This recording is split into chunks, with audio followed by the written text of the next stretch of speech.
ಸರ್ಕಾರಿ ಗುತ್ತಿಗೆ ಕಾಮಗಾರಿಯಲ್ಲಿ ಮುಸ್ಲಿಮರಿಗೆ ಮೀಸಲಾತಿ ವಿಚಾರ. ಮುಸ್ಲಿಮರಿಗೆ ಮೀಸಲಾತಿ ನೀಡುವುದು ಅಸಂವಿಧಾನಿಕ. ಧರ್ಮಾಧಾರಿತ ಮೀಸಲಾತಿ ನೀಡುವುದಿದೆಯಲ್ಲ, ಇದು ಸರಿಯಲ್ಲ. ಅವರಿಗೆ ಮೀಸಲಾತಿ ನೀಡಿದ್ರೆ ಹಿಂದೂಗಳು ಏನ್ ಮಾಡಬೇಕು? ಆರ್ ಅಶೋಕ್ ಅವರ ಪ್ರಶ್ನೆ ಇದು. ಟಿವಿ9 ಜೊತೆ ಮಾತನಾಡ್ತಾ ರಾಜ್ಯ ಸರ್ಕಾರದ ಮುಂದೆ ಪ್ರಶ್ನೆಯನ್ನ ಇಟ್ಟಿದ್ದಾರೆ. ಹೀಗೆ ಮುಂದುವರೆದ್ರೆ ಹಿಂದೂಗಳ ಕಥೆ ಮುಂದೊಂದು ದಿನ ಗೋವಿಂದ.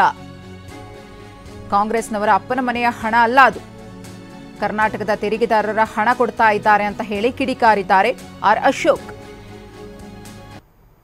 ನೋಡಿ, ಇದು ಸಂವಿಧಾನ ವಿರೋಧಿ. ಡಾಕ್ಟರ್ ಅಂಬೇಡ್ಕರ್ ಅವರ ಸಂವಿಧಾನದಲ್ಲಿ ಯಾವುದೇ ರೀತಿ ಧರ್ಮಾಧಾರಿತವಾದ ರಿಸರ್ವೇಷನ್ ಇರಲ್ಲ. ಈಗ ಅವರು ಹಿಂದೂಗಳ ಕಥೆ ಏನು? ಹಾಗಾದರೆ ಹಿಂದೂಗಳ ಕಾಂಟ್ರಾಕ್ಟರ್ಗಳು ಇದ್ದಾರಲ್ಲ, ಇದೇ ಥರ ಎಲ್ಲ ಹೋಗ್ತಾನೆ ಇದ್ದರೆ ಬಹುಸಂಖ್ಯಾತ ಹಿಂದೂಗಳ ಕತೆ ಗೋವಿಂದ ಆಗೋಗ್ತಿದೆ.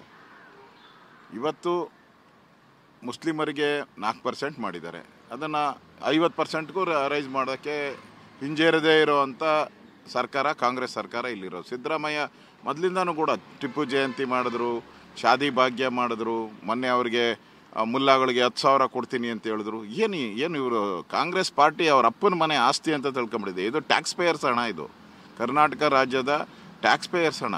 ಇಲ್ಲಿ ಲೂಟಿ ಹೊಡ್ಕೊಂಡು ಹೋಗ್ತಾರೆ ಇವರೆಲ್ಲ ಬಂದು. ಧರ್ಮಾಧಾರಿತವಾದಂಥ ಒಂದು ರಿಸರ್ವೇಷನ್ ಇದು ತಪ್ಪು. ಇದು ನಾವು ಹೋರಾಟ ವಿಧಾನಸಭೆಯಲ್ಲಿ ಇದರ ವಿರುದ್ಧ ನಾವು ಹೋರಾಟ ಮಾಡ್ತೀರಿ. ಅವ್ರು ಬಿಲ್ ತಂದರೆ ಬಿಲ್ನ ನಾವು ರಿಜೆಕ್ಟ್ ಆಗೋವರೆಗೂ ನಾವು ಹೋರಾಟವನ್ನು ಮಾಡ್ತೀರಿ. ಯಾವುದೇ ಕಾರಣಕ್ಕೂ ಈ ಬಿಲ್ಲನ್ನು ಅನುಮೋದನೆ ಆಗೋಕ್ಕೆ ನಾವು ಬಿಡಲ್ಲ, ಗಲಾಟೆ ಮಾಡ್ತೀವಿ.